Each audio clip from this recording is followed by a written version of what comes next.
Mabs and Wally Davis to Philip and Evelyn. November 4th, 1945. In recent elections, Alfred Edwards increased his majority by 8,000, and poor Commander Bauer was knocked out by Labor candidate. Meadowcroft, Eston, Middlesbrough, telephone Normandy 238. My dear Philip and Evelyn, it gives me the greatest pleasure to address you thus, for I think by this time you must have had that wonderful and happy reunion. First of all, I want to thank Evelyn for her kind letter, Philip for your letter before leaving England, and yesterday the first copy of that delightful magazine arrived. For your great kindness in making us a present of such a generous subscription, we both thank you most sincerely. We were so sorry not to have had a last visit from Philip, but maybe the next time we will meet it will be in the United States.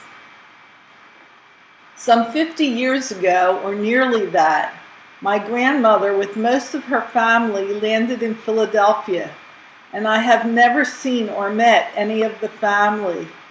I look forward very much to a trip out one day, and then I shall have a host of friends to visit, including you dear people. Someday, when it is possible again to get negatives developed here, I will send you some pictures of the garden. We are all well here, but longing for peace really to become a fact. Apart from the release from danger, and the glorious knowledge that precious lives are no longer being sacrificed, we hardly know the war is over. Conditions are infinitely worse in so many ways, not the least the food problem. Our meager rations have been cut, and our surgeries get bigger and bigger. For after 5 years of very bare living, this further cut is showing itself in the health of the community. No one grumbles, for we know it is the price we must pay for war, but it complicates life. Wally and I are alone now, for our maid has left, and Tim has gone to the Far East, and somehow one doesn't manage so well on just 2 rations. We are ourselves all right, for we haven't to do heavy manual labor, but it's most difficult for the men on the furnaces here to exist on it. Many of them are going to work on potato sandwiches and jam sandwiches. The cut in the meat has made a big difference to them. The rations now are 2 pints of milk per week, a ½ pound of meat, which must include some corned beef, 2 ounces butter, 4 ounces margarine, 1 ounce cooking fat, 1 pint dried egg every 2 months. But what the winter will bring for the rest of Europe, I shudder to think.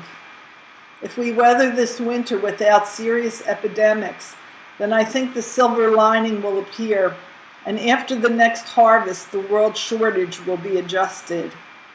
I give you these details, for I know Philip was always so interested.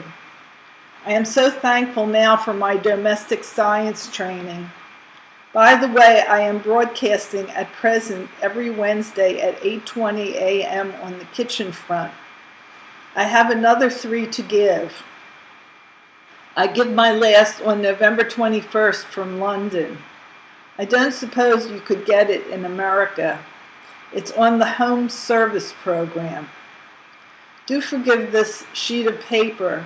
I have exhausted the supply at hand and did want to finish this tonight, for my broadcast keeps me so busy now, 2 days each week in London.